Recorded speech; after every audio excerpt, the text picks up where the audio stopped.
Hello and welcome to DM It All, a show where we talk about D&D books and tabletop gaming history. A while back, we made a video about the monk and how it was consistently the worst class in Dungeons & Dragons. But the entry requirements for the class meant that most people never really saw it at their gaming table. The monk was often omitted from early D&D video games as well, further narrowing the avenues to learn about the class and its quirky mechanics firsthand. For this episode, we'll be talking about an archetype that most D&D players learned was bad through personal experience.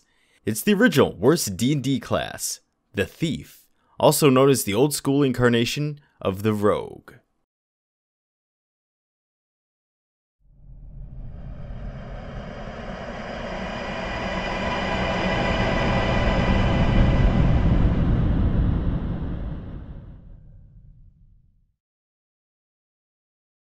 When we call the Thief the original worst class, we mean that it was the first glaringly bad class to be introduced to D&D. Back when Dungeons & Dragons was first released in 1974, there were only 3 classes available: the Fighter, Magic User, and the Cleric. Each of these had their weaknesses, but their flaws were meant to be offset by the strengths of the other classes. One could argue that this class was worse than that class, but each of them served a vital role within the game's framework. The Fighter was needed to defend the front line, the Cleric had one of the few ways characters could heal, and Magic users eventually gained access to the most powerful abilities. When the Thief was added, what it contributed to this dynamic was less obvious, since the game was not built with the class in mind. In fact, the Thief didn't even come from the publishers of the game. Rather, it was one of the earliest contributions from the fast-growing D&D player base at the time. The class was introduced not long after D&D's release, in a 1974 issue of the Great Plains Game Players newsletter. This was a limited publication fan magazine, but it featured many contributions from Gary Gygax, the co-creator of D&D. Before D&D got its own official magazine, Gygax used fanzines like this to test out different rules. Many concepts introduced in the newsletter would officially be implemented in Greyhawk, D&D's first supplement. Greyhawk was the first official appearance of the Thief class, but the original untested version debuted in the Great Plains Games Players newsletter. Gygax attributed the creation of the Thief to a D&D player named Gary Switzer. Switzer was the owner of a Santa Monica gaming store named Arrow Hobbies. Switzer's home group came up with the Thief concept, but it was Gygax that designed the official version that players would become familiar with. Nowadays, rogue-type characters are usually pictured as master spies and assassins, but the progenitor Thief was more like Bilbo Baggins from The Hobbit. There were other literary influences for the class, of course, like the Grey Mouser character created by Fritz Leiber. The Grey Mouser represented the Thief as it existed in the higher levels, where it was dexterous, skillful, and dangerous. This character also reflected the morally ambiguous qualities many players associate with the Thief class. But most thieves didn't get to high levels, and they weren't always robbers by trade. Just like Bilbo, many thieves were everyman characters without military training or fancy magics. Think of it like how Bilbo was called the burglar of his adventuring group, despite lacking a criminal background. His nimble nature made him better suited for sneaking rather than fighting, and he, like many thieves, relied on his skills and any treasure he acquired in order to get through his adventures. Gygax even mentioned in the original fanzine that thieves were not meant for combat. That fact became fairly obvious when you looked at their stats, since thieves rolled a d4 for their health. That was literally the lowest amount of health a character could have at the time, making the Thief about as fragile as the Magic user. Thankfully, thieves could at least wear leather armor, and they shared the same attack bonuses as the Cleric, the midway point between the Magic user and the Fighter. Thieves could also use magic swords, which was a massive boon since swords were the most common and powerful magic weapons. Yet even with these benefits, the Thief was just too fragile to function as a frontline warrior. They were often better off staying behind the tankier classes and attacking with ranged weapons. The real reason players would want a Thief in their party was for the wide array of Thief skills. That is, until players realized that the skills were a crapshoot. Most of the iconic Thief abilities were present from the very beginning. Even the original thieves could open locks, disable small traps, pick pockets, and sneak around.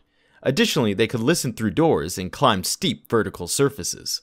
Succeeding at most of these abilities required the player to roll 2 10-sided dice to determine the odds out of 100%. The problem was that a level 1 thief had only a 15% chance of opening a common lock. It would take the thief until level 7 to increase the chances above 50%. Note that opening locks was one of the thief's main jobs, and they were abysmal at it. Also note that a failure didn't signify bad luck in that particular moment. An unsuccessful roll meant that the lock was beyond the thief's capabilities to pick. This was true for all the thief abilities. The thief usually had a single chance to succeed at a specific task, and if they failed, there was nothing they could do. Later editions allowed for second chances, but only after the thief leveled up. In general, the only reliable ability for most thieves was their climb skill. The thief's climbing ability was actually comically superior to their other functions. At level 1, thieves start with an 87% chance to climb almost any surface. Therefore, old school thieves spent more time climbing up walls than they did disabling traps. It's no wonder that the class got the nickname of Skill Monkey. The thief's supernatural climbing ability sparked debates about whether thief skills represented mundane tasks or epic feats. It seemed weird to provide the class with a wall-running superpower when the majority of their other skills were dull in comparison. So some people argued that all thief abilities represented the odds for accomplishing epic feats. For example, some made the claim that anyone could open a normal lock, but only a thief could open a magic lock.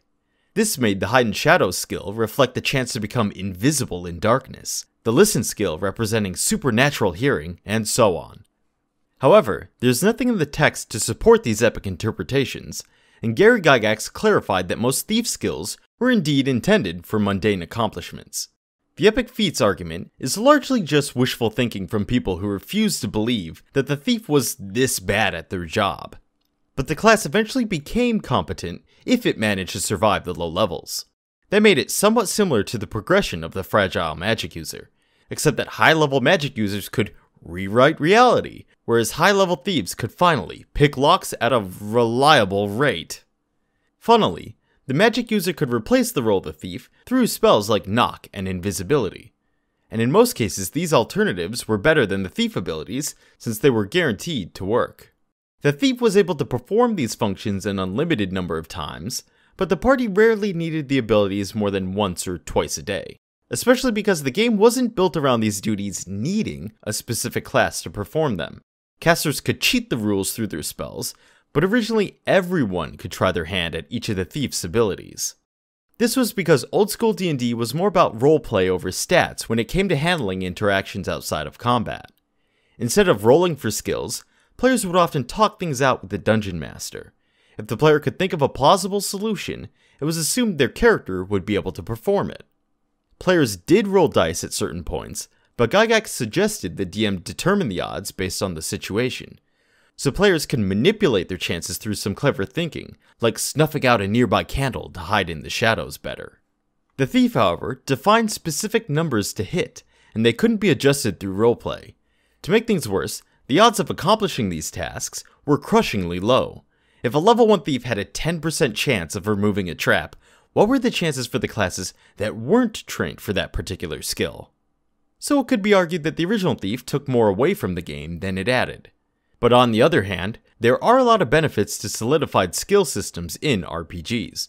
Skills enforce more structured gameplay, and they allow characters to be smarter, nimbler, and more charismatic than each other. But adding a single skill-oriented class, let alone a bad one, was not the best way to introduce the concept of skills into D&D.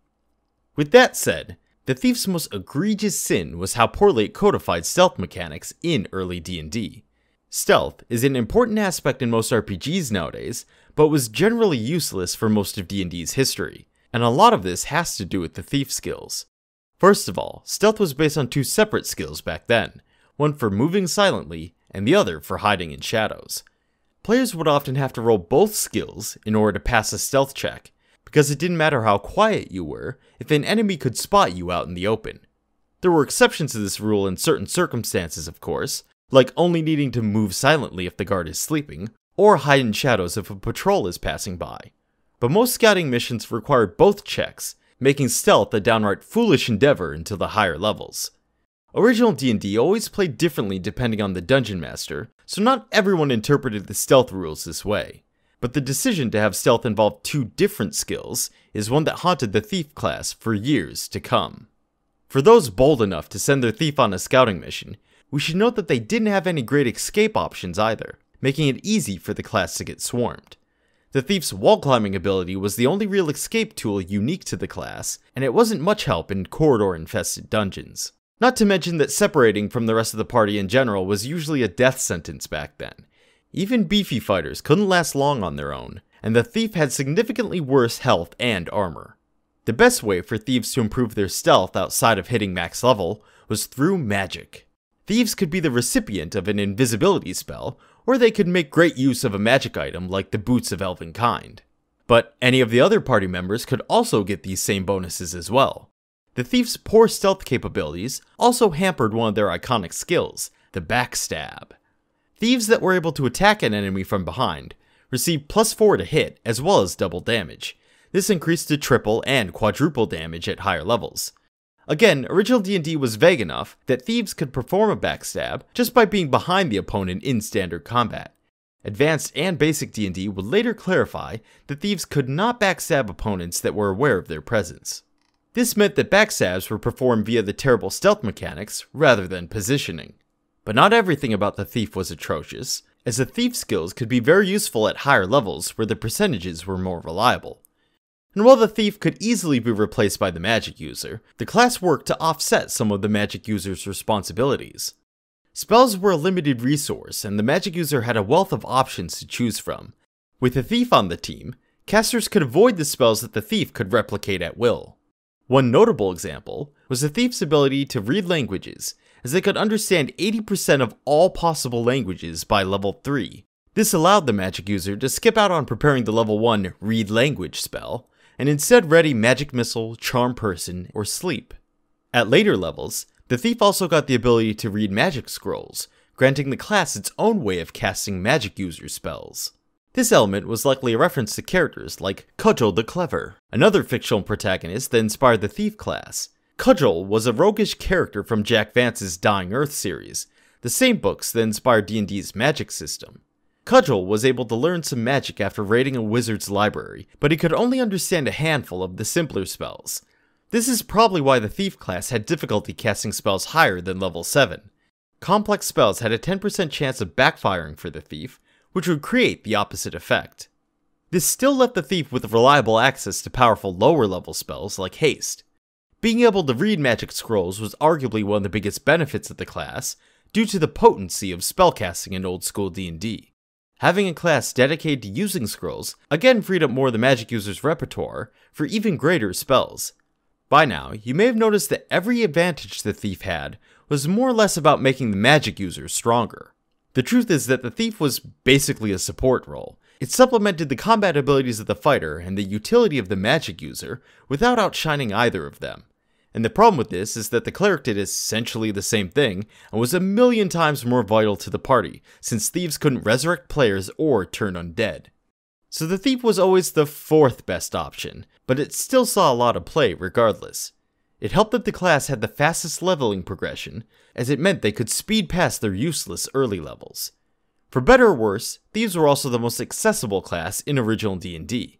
Classes used to have racial restrictions back then, and humans were the only ones able to take every class to max level. Dwarves could only play as fighters, while elves could play as a fighter and magic user combo. Halflings were similar to dwarves, except that they could only reach a maximum of level 4 when playing as their only class, the fighter. Halflings weren't even worth using until Thief was introduced, which is partially why thieves wound up as the preferred class for halflings. After all, it only makes sense to make the Hobbit a burglar.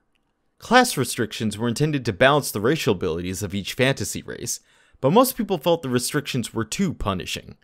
The Thief seemed purposely built to address this concern, as non-humans even got bonuses to their thief skills, making it the only time in original D&D that you wouldn't want to pick a human as your race. The universal accessibility to the class ensured its presence in most D&D games, even as better classes were introduced over time. Along with the Thief, the Greyhawk supplement added the Paladin class, which was superior to the fighter. D&D later added more classes in the Blackmoor supplement, released the same year as Greyhawk, and featured the Assassin and Monk classes. Blackmoor referred to the Assassin as a Thief subclass since it fulfilled the same role, and the monk was labeled as a cleric subclass, but it was really a thief subclass in all but name. These classes could generally do what the thief did on top of their other abilities. Assassins had the ability to instantly murder a character, and better resembled the modern image of the rogue class. But these classes could only be played by humans, and required the player to roll high for their stats during character creation. Paladins, monks, and assassins were more like hero classes for players who got super lucky at the start. They also had roleplay requirements and setting restrictions. These classes were designed to be more rare, as having them on the team was meant to be a momentous occasion.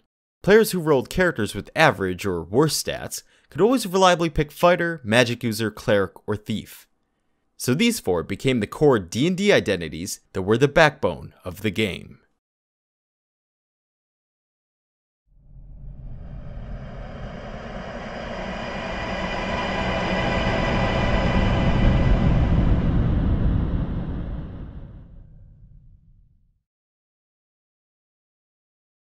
The Player's Handbook for Advanced Dungeons & Dragons was released in 1978, 4 years after D&D.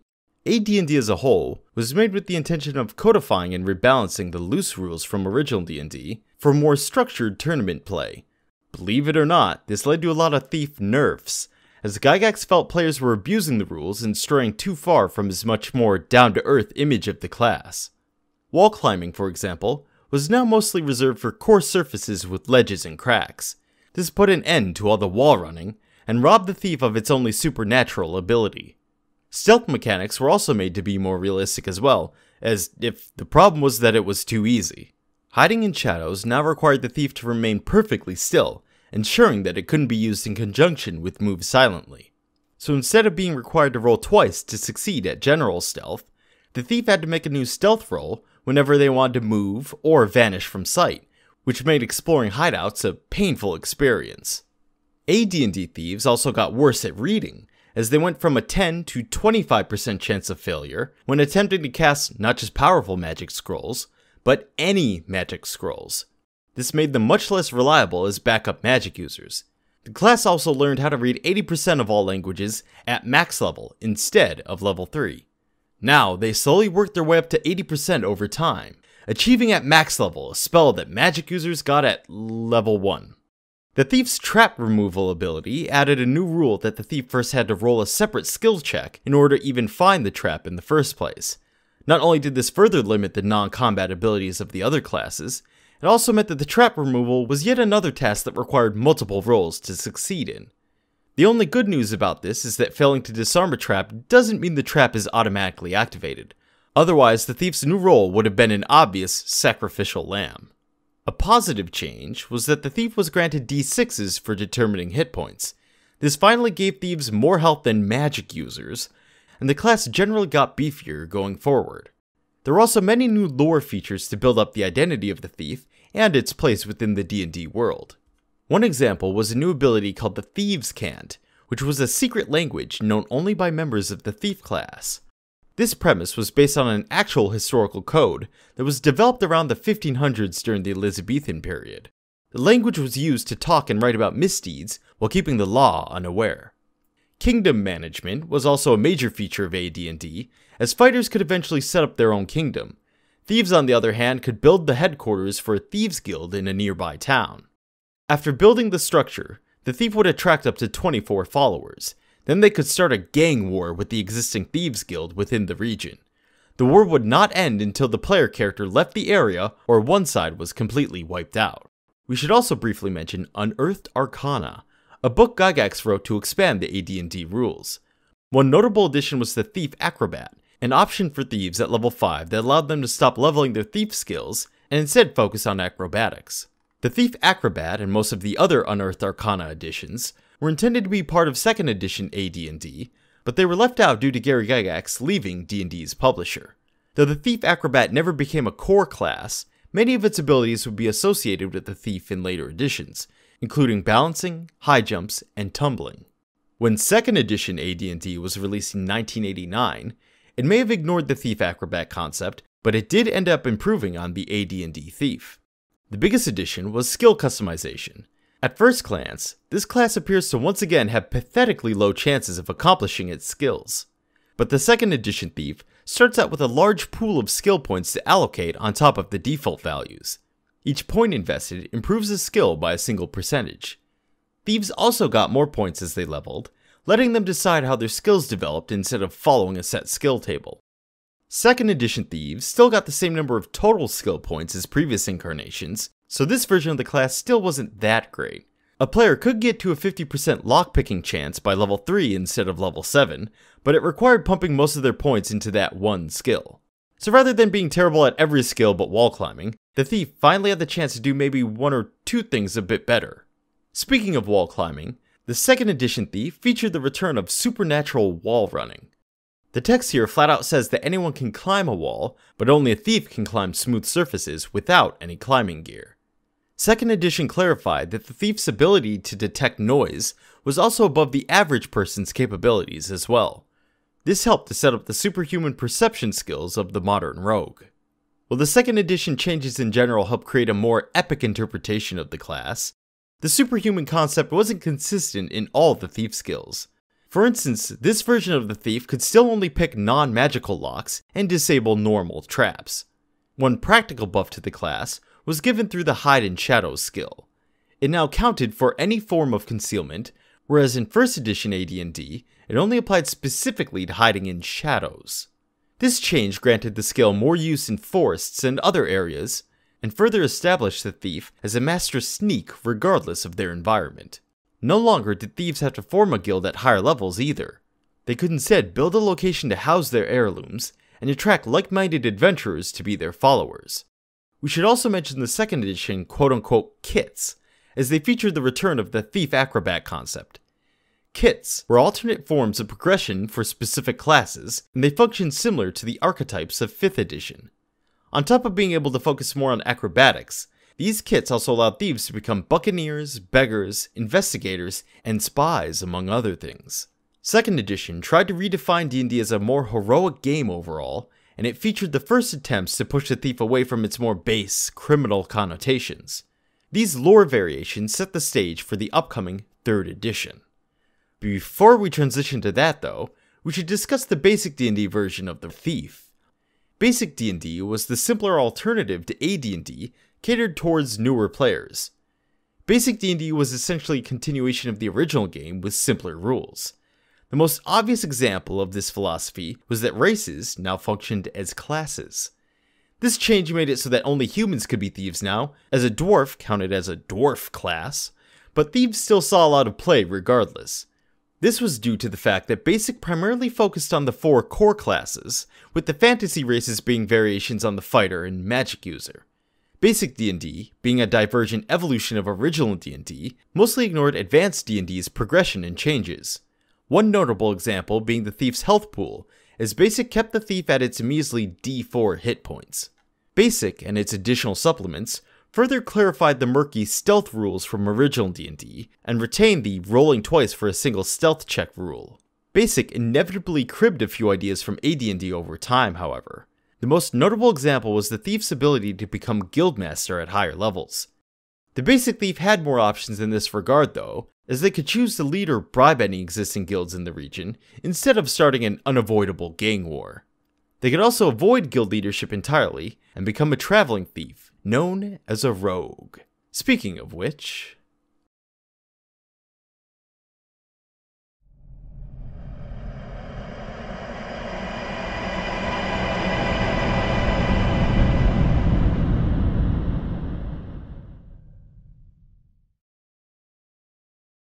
The term rogue was used to describe the thief's role in 2nd edition, with warrior, wizard, and priest as the other 3 roles.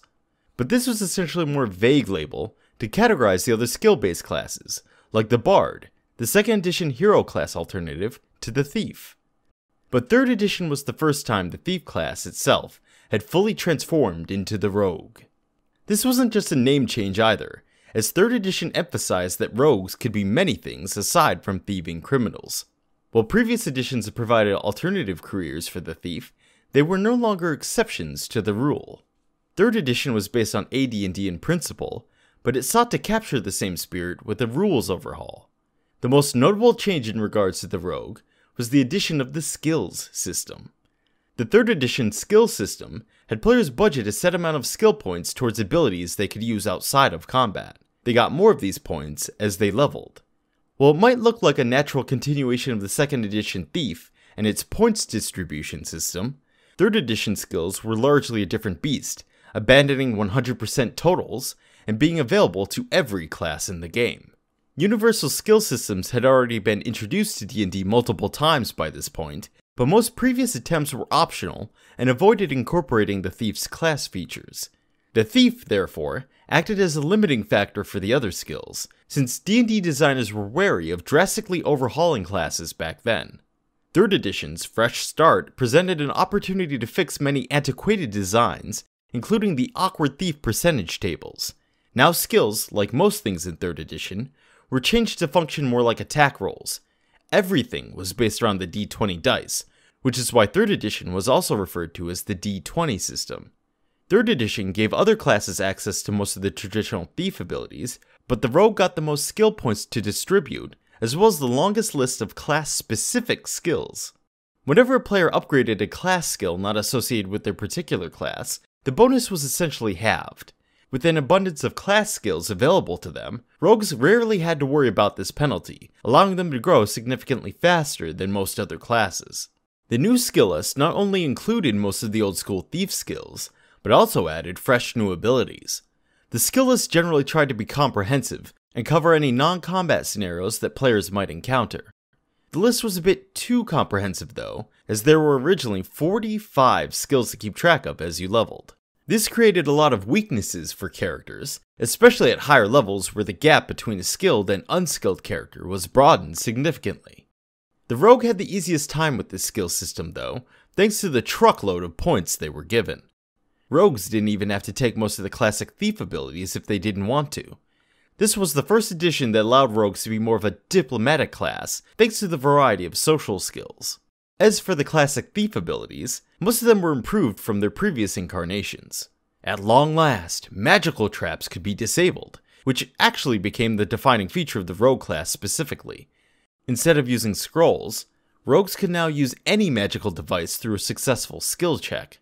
This greatly expanded the rogue's options at higher levels. For example, the most effective way to heal in 3rd edition was through a wand of Cure Wounds. So a rogue can nab one and become the party healer over time. This edition also added the ability for all classes to take 10 for a skill check, meaning characters could use the average result for their dice roll when not in a perilous situation. This was an important clarification as it gave a baseline competency for skilled characters, instead of requiring rogues to cross their fingers every time they used a routine ability. Like we mentioned before, 3rd edition was the first to add class features to the rogue outside of skills. The most iconic ability included was Evasion, which allowed the rogue to take half damage on a failed reflex saving throw. This was an ability originally exclusive to the monk class, but 3rd edition more closely associated it with the rogue. Other abilities like Uncanny Dodge would later be changed in future editions, but the concept behind them would endure to this day, namely the concept of the rogue being an inhuman whirlwind of agility. The most important new class feature was the Sneak Attack, the replacement for the old school Backstab. Sneak attacks function closer to original D&D in that they rely on positioning instead of stealth.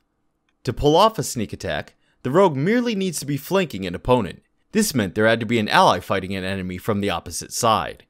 This was easily accomplished so long as there was room to maneuver, and fulfilling this prerequisite allowed for sneak attacks every single combat round. Sneak attacks dealt an additional d6 of damage, eventually scaling up to 10 d6 damage by max level. This was almost like getting 10 extra attacks on top of the rogue's regular damage. The extra damage applied to every attack in the round too, which was why many rogue builds focused on fighting with 2 weapons. With blades brandished in both hands, rogues could often double their damage output. 3rd edition brought along with it a new feat system that allowed rogues to further improve their combat prowess. These were similar to 5th edition feats, as they provided bonus character abilities to increase customization. Aside from the 2-weapon fighting feat, most rogues picked up another feat called Weapon Finesse. This allowed a character to use dexterity instead of strength when attacking with light weapons. This touches on yet another reason most of the earlier thieves sucked, since they needed high strength to be decent at melee fighting. As you could imagine, most old school thieves simply stuck with ranged weapons. Weapon finesse, however, let the rogue drop strength and entirely focus on dexterity, their primary stat. This feat was so valuable that it would become a default ability for future rogues. Ranged rogues were still a great option in 3rd edition, since sneak attacks, unlike backstabs, could be performed with any type of weapon. The major downside to this is that range attacks didn't count towards flanking, so ranged rogues had a harder time sneak attacking opponents after the first round. Unfortunately, rogues couldn't always rely on their sneak attack damage, as it was impossible to sneak attack undead enemies, constructs, and other creatures that lacked obvious vital signs. These rules were not as restrictive as the 2nd edition backstab, which mostly limited spine shanking for humanoid enemies of equal height. But backstabs were a minor bonus for the 2nd edition thief, while sneak attacks made up the majority of the rogue's damage output. These restrictions were removed in later editions, but the 3rd edition rogue's effectiveness largely depended on the campaign being played. Note that this was true for many classes in 3rd edition. Rogues sucked in undead campaigns, for example, but these adventures were where paladins got their chance to shine. The exception to this rule being that spellcasting classes like the wizard were good in almost every scenario, thanks to the versatility of their spells. Generally, the best classes in 3rd edition were the ones that got the most spells. This rendered the rogue nowhere near the best class in 3rd edition, but it remained a vast improvement over the thief, and the 3rd edition revisions kept the class relevant going forward. Despite 3rd edition adding new classes with every other book, eventually totaling to over 80 base classes, the rogue remained the master of the skill system and a consistent damage dealer, establishing the class as a core part of D&D. As a side note, video games that took influence from D&D already started pushing the class in this direction, but D&D wasn't too far behind this trend. It could also be argued that the modern rogue concept actually began with the assassin subclass from original D&D. 4th edition was a radical departure for the series in many ways, with a deeply different rule set. Despite the changes, the rogue largely performed the same role here as in 3rd edition, and while many elements from 4th edition proved to be temporary, there were some lasting changes to the rogue's evolution. For example, this version of the rogue toned down the insane damage of the 3rd edition class, as it could only sneak attack once per round. While technically a nerf, removing the possibility for insane damage combos opened up a design space for abilities based on more skills and utility. The 4th edition skill system may have been the most important change for the rogue, since it served as a bridge between 3rd edition's massive skill list and the much simpler system from 5th edition. The number of skills were dramatically reduced in 4th edition, and they scaled automatically over time. Instead of budgeting points, characters just added half their level to their skill rolls, and training in a skill would grant an extra bonus. The biggest improvement for the rogue was that stealth had finally been condensed down into a single ability. This made 4th edition the first D&D system to only require one roll for the task in all instances, and the 1st edition where stealth was a great option on its own. That finally brings us to the 5th edition. Like most things in the modern system, the rogue resembles the 3rd edition the most, but operates with a much looser rule set. The class still takes elements from other editions, with the most amusing example being the return of the Thieves' Cant of all things. The rogue archetypes also show off the different flavors of the class that have existed over the years, from the wall-climbing thief to the lethal assassin. Newer archetypes like the swashbuckler and scout can be traced back to the customizable kits from 2nd edition AD&D. And of course, the rogue remains the master of the skill system. It starts with the most skills, can double the bonus on preferred skills, and can eventually make a minimum of 10 on every skill check. Skills improve automatically over time, with the major difference from 4th edition being that scaling is based on a character's attack bonus. Untrained skills never get this bonus, but numbers in 5th edition also scale a lot less than previous editions. So performing untrained tasks isn't nearly as impossible as it used to be in the past.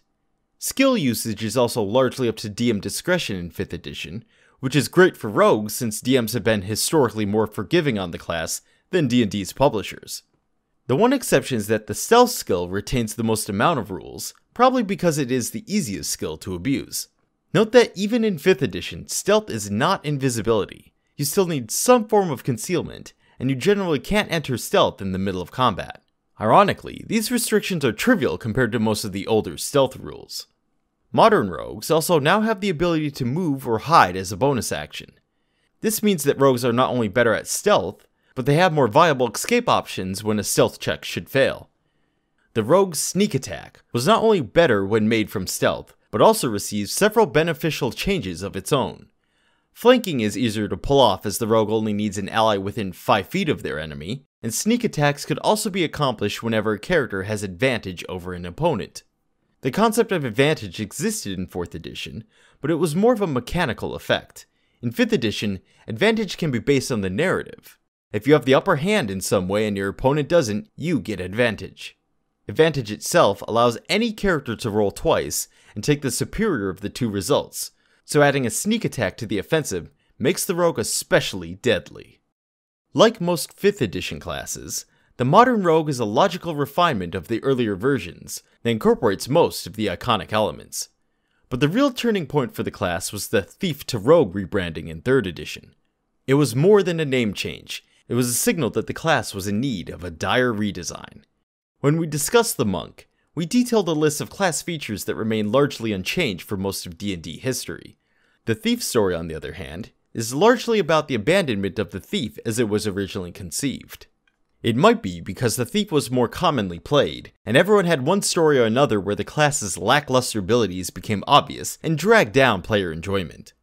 Or it might be that very few people imagined the class as it really was. Everyone had their own thief homebrew rules, and these rarely matched up with the inconspicuous class that Gygax envisioned. The thief was basically just a random guy for the majority of its lifespan, and the reward for hitting higher levels was achieving basic competency. But people didn't want to imagine a common thug fumbling lockpick after lockpick attempt.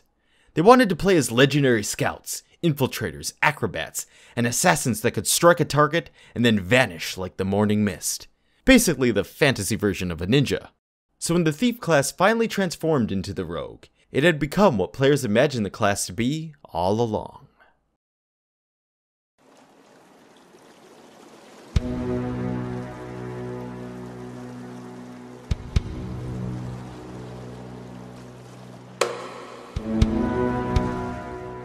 Thank you for watching DM It All.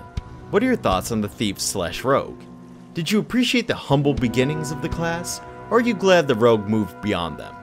Which variation of the class is your favorite? And what are the D&D classes you would like us to cover next? Comment down below and subscribe while you're at it. Ring the bell to stay notified on all our newest content. And you can subscribe to our Patreon to further support the show if you're feeling generous. Thanks again, and we'll see you all next session.